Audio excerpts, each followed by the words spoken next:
Hi, Leo. Welcome to your July 2019 Astro Update. It's Raina here, and this is a month where you see your solar return. But on top of that, there's all kinds of stuff going on that is pretty game-changing. And so you just happen to be one of those signs that is also having your solar return. Actually, one of the other noteworthy things is that in July, there are going to be 2 new moons, and one of them is yours at the very last day of the month. And I can't remember the last time I have seen that since I've started doing these readings 4 years ago, because I've seen blue moons where there were 2 full moons in one month, but not new moons.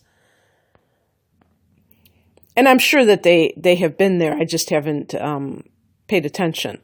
But in any case, this is a month where you're going to experience Mars in your sign. Actually, Mars goes into your sign on July 1st.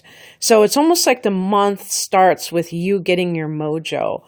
Mars is that planet that gives you a sense of urgency that you want to do something. You know, Mars is our directive. It prods us to take action, right? And so in your own sign, you're really feeling like that confident Leo individual, and I was going to say theatrical. And when Mars is in our sign, in that first house, it can also affect our physical, I would say our vitality, but also, well, it's not really vitality. I mean, the sun will do that, but more of our physicality. So you may even feel more like exercising. You know, I think of the lion, you know, just kind of lying there basking in the sun, which you probably love to do. You probably love to sunbathe. Well, this may get you like actually vigorously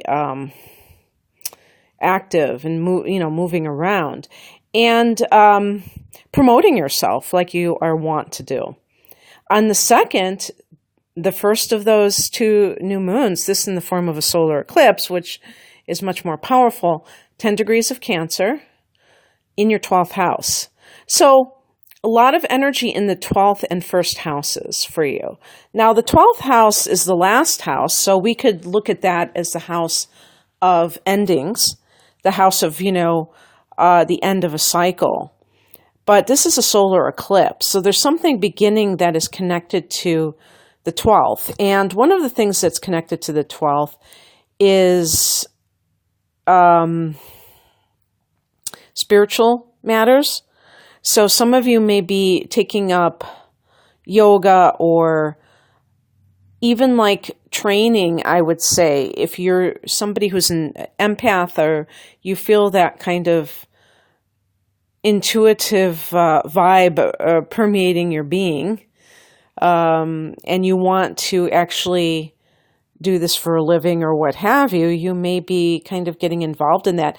And actually, if that is the case, there are going to be multiple opportunities for you to explore this side of life. And I even think, I don't know if other astrologers would agree with me, but I do believe that even with addictions, because the 12th house is about self-undoing, and one of the biggies of the 12th is addiction, because it's ruled by Neptune, this house. And Neptune is all about, escapism and, fantasy and things like that. And addiction is a big lure. Now, of course, there are different types of addiction, or we could just say bad habits that trip people up. And having said that, we are experiencing a new moon in the form of a solar eclipse. So it's almost like turning over a new leaf. I feel like, because with the eclipses, it's to me more effortless to change. Okay. Now, some people I think they view the eclipses as crisis points. And of course they are, because anytime you change, there is going to be this sense of it being somewhat of a crisis, I would say, especially with Leo, because you're a fixed sign. And you may have more resistance to change than the average sign. But in any case, this can kind of usher in a new, like a spiritual mentality and, an attitude where you see yourself in a new way, in terms of those things that you are doing that are impeding you. In other words, I took a really long time to say that even though the full moon can be letting go something, and in the 12th house, it could be letting go of addictions, you will be having a lunar eclipse here in January. So, if you don't buy my theory, then you still may be able to quit a habit if you have one. And you can quit a habit anytime, actually. But this is all about, when do things happen with greater ease? And I'm thinking it's almost like a spiritual rebirth. And that allows you to make necessary changes on the heels of that, okay? And so anything exploring the spiritual could plant seeds, and that takes you in new directions. Just think about it. Just think how life is. I really see a lot of like metaphors or connections with the internet or with computers and spirituality, because I think of our souls as hard drives, and all our experiences are stored there. Even if we don't consciously bring them up, they're still there. And then in terms of what I'm saying here, I mean, we could be talking about a rebooting of your life, but coming from that hidden place of the 12th house.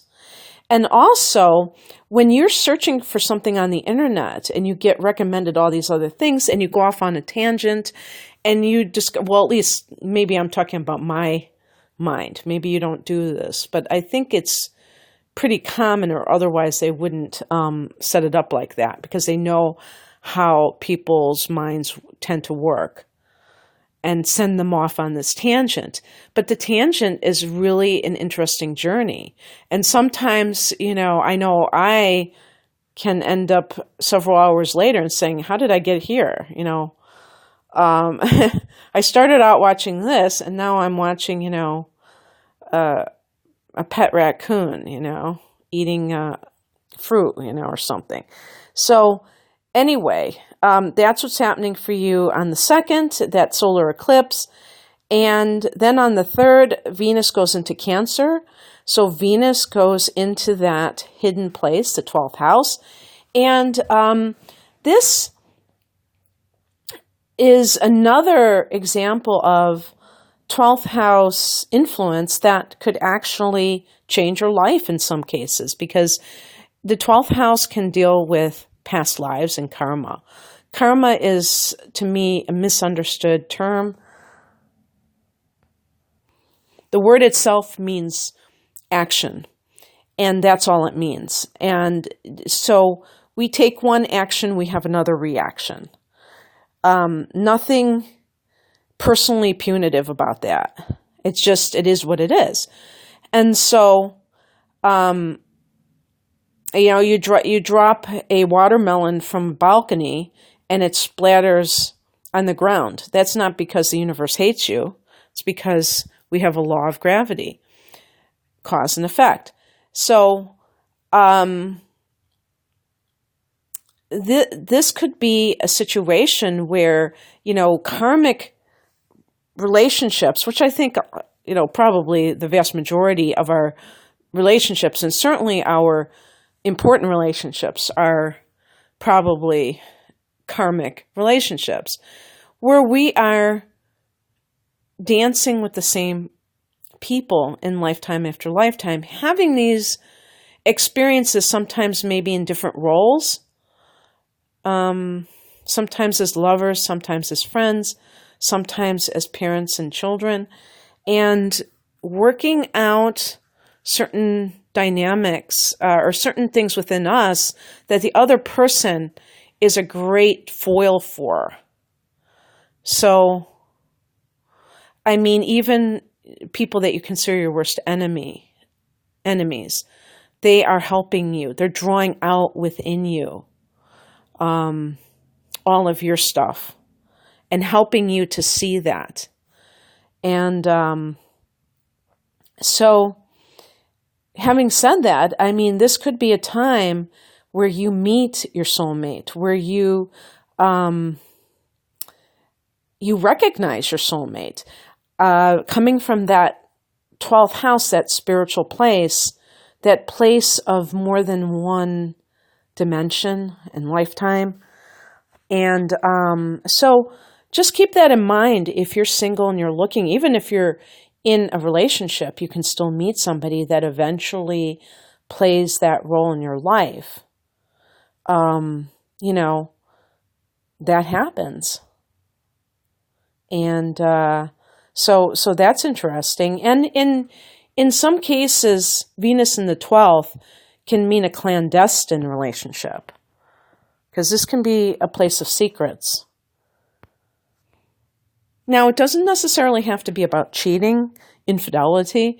It can be about, especially since Venus is coming from that 11th house of friendships, if you've met a lover, a partner, you know, at least in that early stages, so we'll say a lover, who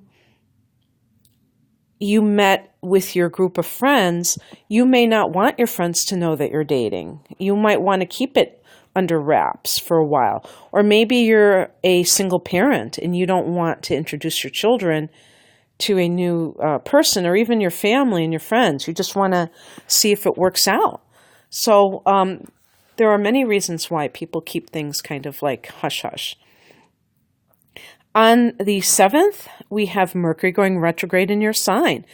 So Mercury is going to start out at 4 degrees of Leo, and it's going to go back into Cancer. So it's going to go back into that 12th house. And I really feel like this is a spiritual evolution for you, Leo.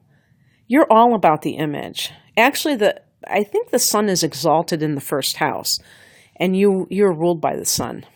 So 1st house matters are totally aligned with what Leo represents, okay? Which is about the self and glorifying the self and honoring the self, I should say. Aries rules this house, another fire sign, but the sun is exalted here. So Leos don't have to be told to honor themselves, typically.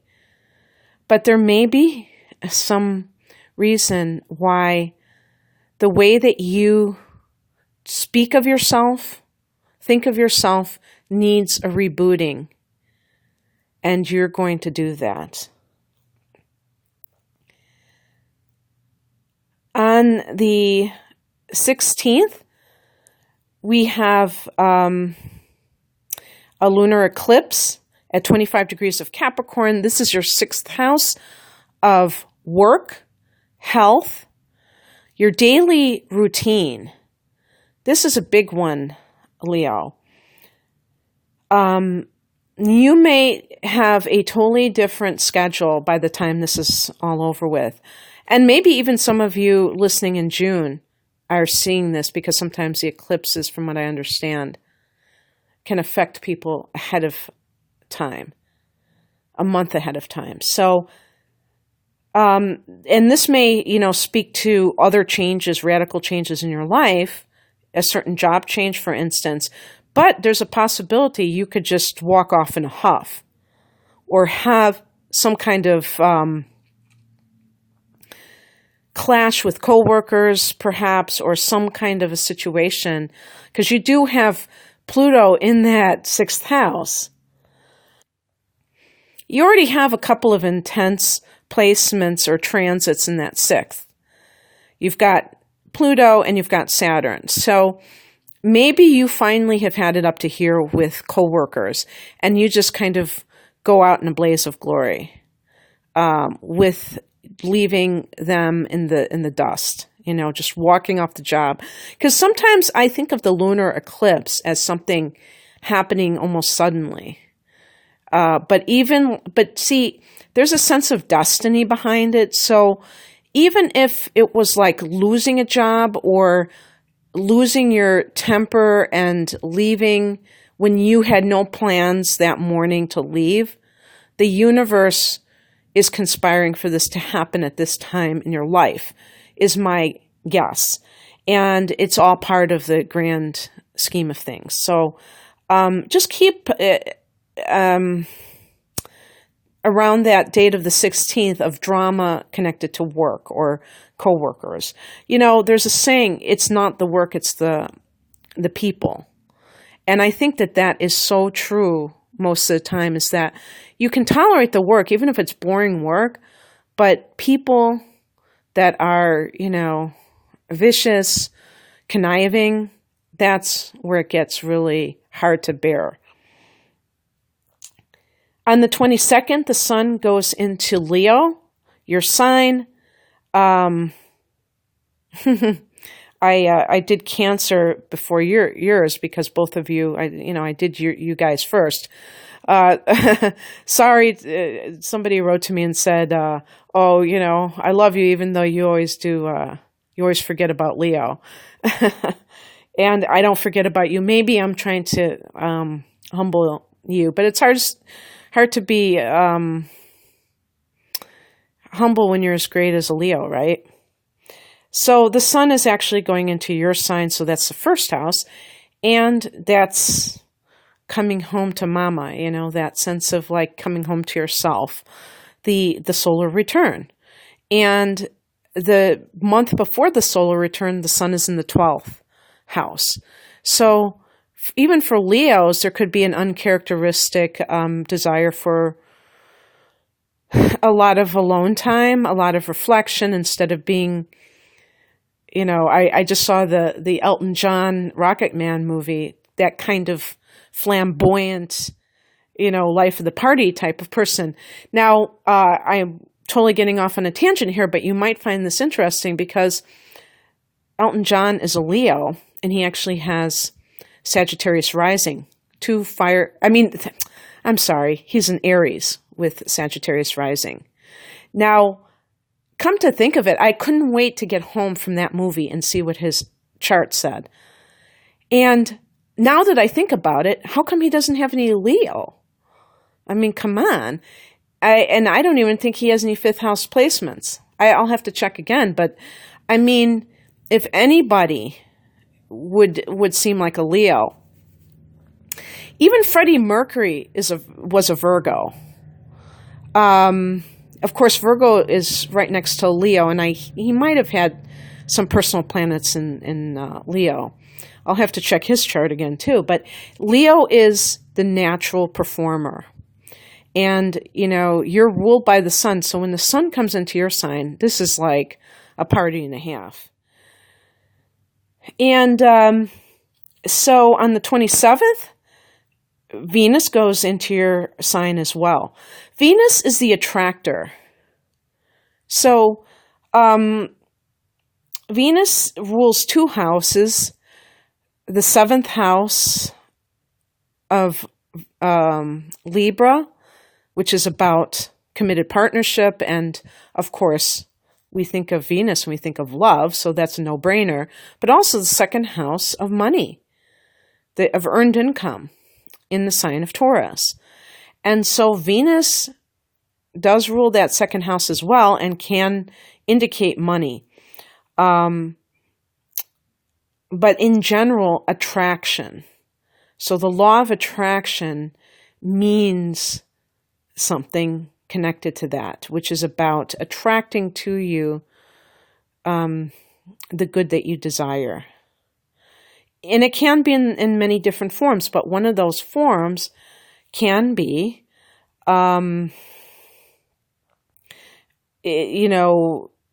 popularity in the first house, because this is your image, the first house. So for sure, not like a Leo person needs to be more popular. You probably already are very popular.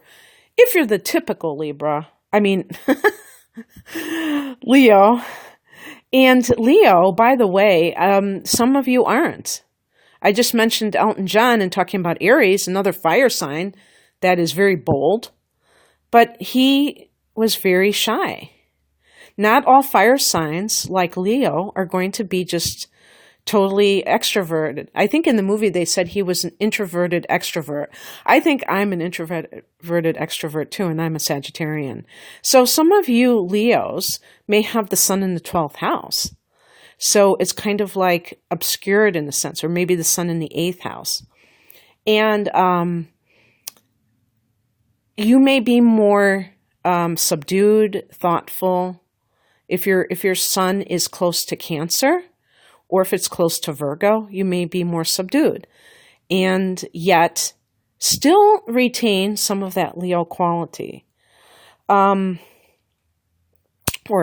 those Leo qualities, which are they're very numerous. So this is a great time to promote yourself, because you're just very good at getting people to like you. And you might even look better. On the 31st, two things are happening. Mercury goes direct, 23 Cancer, and 23 Cancer, 12th house. So you've been ruminating with Mercury in the 12th. And it can be very deep. It can be very confusing at times. It's not necessarily the easiest placement for Mercury, because it's coming from an illogical place. And Mercury is about the mind, so naturally the mind wants to create logical communication. And the 12th house is like immaterial. It's not of this world, so good luck with that. But Mercury goes direct, and then there's a new moon in your sign. So the 31st is a power day for you with your new moon at 8 degrees of Leo. So if you happen to be fortunate to actually be born on the 31st, or maybe 1 or 2 days on either side of that, then this is truly your new moon, but especially if you're born on the 31st. And this can be a very important year for you, a very significant year for you. A lot of new developments. Okay, that's what I have for you, Leo. I have a special for those of you who are born under the sign of Leo. I keep wanting to just keep it to July to make it simple, but I'm not going to. Through August 22nd, let's say. And because I still have to create the coupon, it's going to be Leo 22, Leo in all caps. The information, the link to my website is below. And this is for the natal chart interpretation reading, which is an hour long. And so I believe you will save about $14. And it'll be like $48 US, okay? So if you're interested in that, somewhere in that ballpark, if you're interested in that particular reading or any other reading that I offer, please check my link below. I'm at ReinaMoonAstrology.com. Take care. Bye.